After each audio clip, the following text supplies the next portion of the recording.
آپ نے ابھی تک ہمارا چینل سبسکرائب نہیں کیا تو ابھی سبسکرائب کریں اور بیل آئیکن کو کلک کر کے ہماری لیٹسٹ ویڈیوز کے بارے میں اپڈیٹ جانیں۔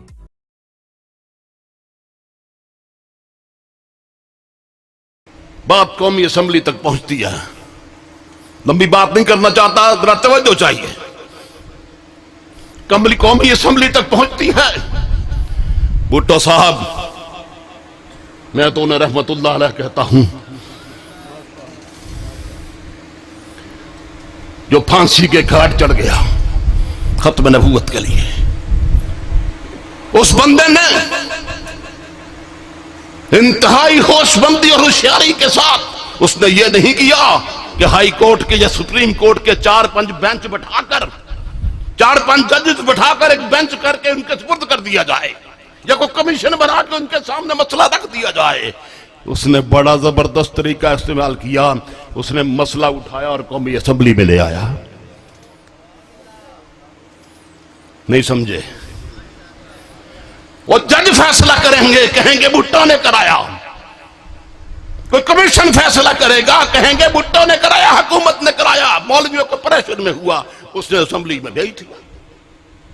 اب کیا تھا؟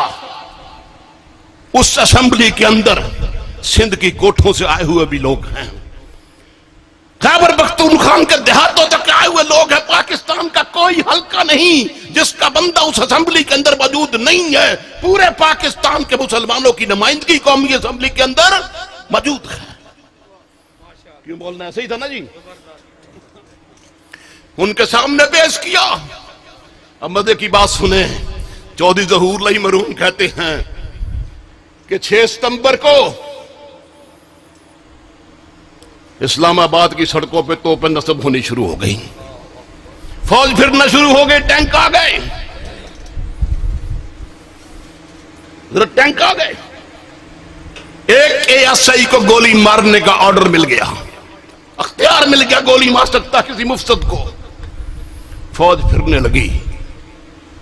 چودھری ظہور اللہ کہتے ہیں جب کام 6 ستمبر کو ہوا، میں جا رہا تھا، راستے میں بھٹو کھڑا تھا، میں نے راستہ بدل لیا، بھٹو بھاگ کے میرے پیچھے آیا، کہنے لگا چودھری تم مجھ سے ہمیشہ ناراض رہتے ہو، میں نے تمہارا کیا بگاڑا ہے؟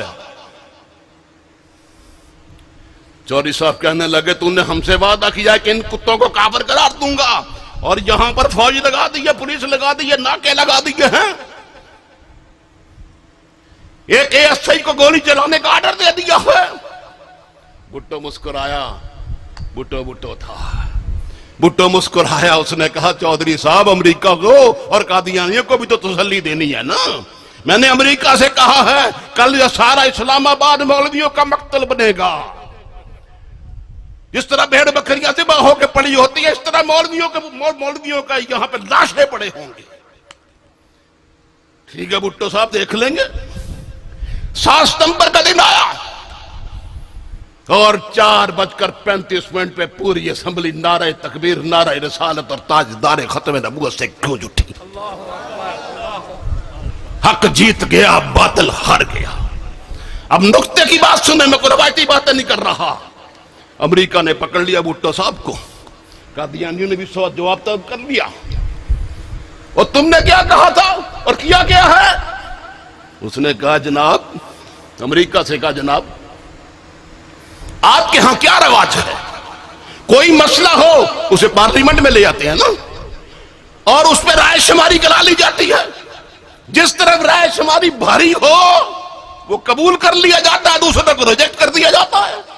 میری قوم میں یہ اتنا بڑا مسئلہ اٹھا تو تمہیں جب مسئلہ پڑتا ہے تو تم اس رائے شماری میں لے آتے ہو، جس کی طرف بندے زیادہ ہوتے ہیں وہ کامیاب ہوتا، دوسرا ناکام ہو جاتا ہے۔ جناب میں نے تو مغربی جمہوریت کی تابعداری کی ہے، آپ کی تابعداری کی ہے، آپ کی تابعداری کی ہے، اور آپ کے راستے میں چلتے ہوئے یہ فیصلہ دیا ہے، بتائیں میں نے کیا کیا ہے؟ منہ بند ہو گیا، ڈانٹ ٹوٹ گئے امریکہ کے۔ بھٹو ان کو بڑی اچھی طرح جانتا تھا۔ بھٹو کہتا ہے